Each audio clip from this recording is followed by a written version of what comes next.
Yo, before we play, we're a band called Walk Alone from Louisville, and I got a couple of things I want to say because I won't forget them while we're playing.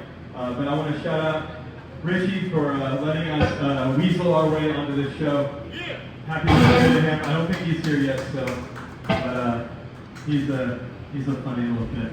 I like him. I like all the Detroit and Michigan youth. I like all of this youth culture that we've got going on hardcore again. Shout out the Ohio youth who are here as well, the Indiana youth as well. I've known Mike and Jimmy for a really long time, and we got to play shows together when Jimmy was playing Freedom. And the first show I ever played in Michigan was with Mike when he was in Shiloh. And this means a lot to me to be a part of this, even if you know it's in a very, very sweaty t-shirt printing room. And I just want to say, and I forget to say it, the most important thing to do as a hardcore kid is mosh for your friends. And if you are not a mosher, the most important thing for you to do is learn the words and sing along. Because participating in hardcore is the reason why you're all here. This goes out to the youth, and this goes out to the Razzle Dazzle t-shirt.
You know, think about it, we're going to take a lot of breaks because it's so hot in here and I'm so old in here.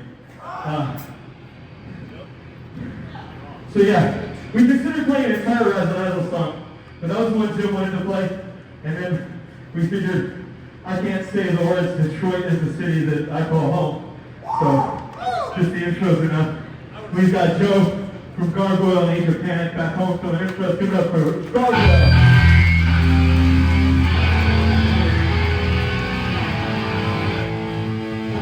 Music kid, you can give it up for Angel Panic, but I'm more of a Gargoyle person. So, that last song is about how we do have socialism in this country. It is for the wealthy. They are protected against any failure that they possibly have. Anytime they fuck up, we get to bail them out as the American taxpayers. The reason they're so afraid of words like socialism, the reason they must burn people like Zoran Mandani, or any of the really radically progressive leaders you guys have like the shit to lead, the reason they must run socialism through the dirt is because if people really learned about socialism, they would think, wait a second, I think that's what happens to the banks. I think that's what happens to OpenAI. I think that's what happens to Tesla. I think that's why they exist. It's because we socialize their failures. That being said, I don't know how many of you are Detroit people and how many of you are aware of a man named Walter Reuther. He was the leader of the UAW when they purged the socialists, the communists, from the UAW. And they still, the elite fucking people in charge of this country still shot that guy twice. Because even a little modicum of a crumb for us to get is too fucking much. This next song is called Labor of Hate. So how much I hate my boss.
You want to say that shit, you don't have to agree with me on any of this shit. You cannot agree with history. You cannot disagree with the fact that the Red Scare was very significant in shaping the world that we live in today. To give us no other option besides unfettered capitalism, which to the end of the day, fucking, in this time, cannot imagine a life without it. You can imagine a life beyond it. That's why zombie films are so popular. We can imagine the end of the world before we can imagine the end of capitalism.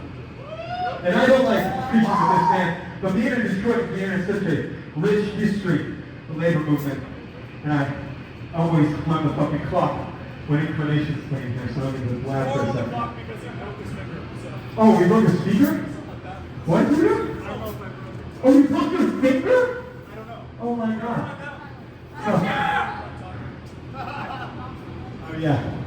Warren wants me to shut up Mom's spaghetti. It's the only thing she cares about. And I'm bringing to her 100 times for giving up for Morgan and her mom's spaghetti. This next song is an intro. The song after that is called Hypervigilance. And it's about essentially the strategy of tension that we live in right now that ramps up all of our anxieties to keep us afraid all the time, so we don't look at anybody like we have anything in common. We look at them all like they're trying to take our shit, or we believe the world is a much more dangerous place than it is when crime is down. time it's down, and it will be down as long as the surveillance state exists. So yeah, don't get fooled. Talk to your parents about the meeting next door, and yeah, it's not great. We're cooked. Let's go.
One more. You know, we really lost the ball.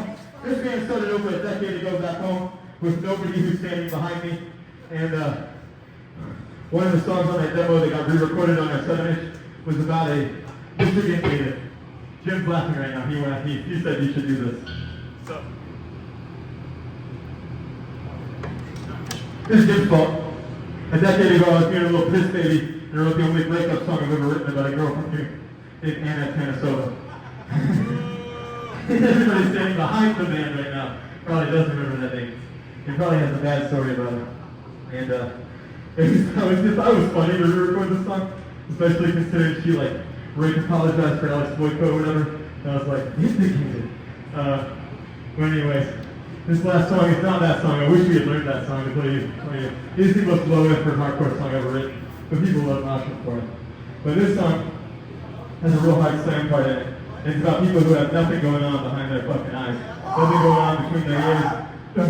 Thoughts in their head. It's about hitting them in the head with a hammer and finding out that it's empty in there.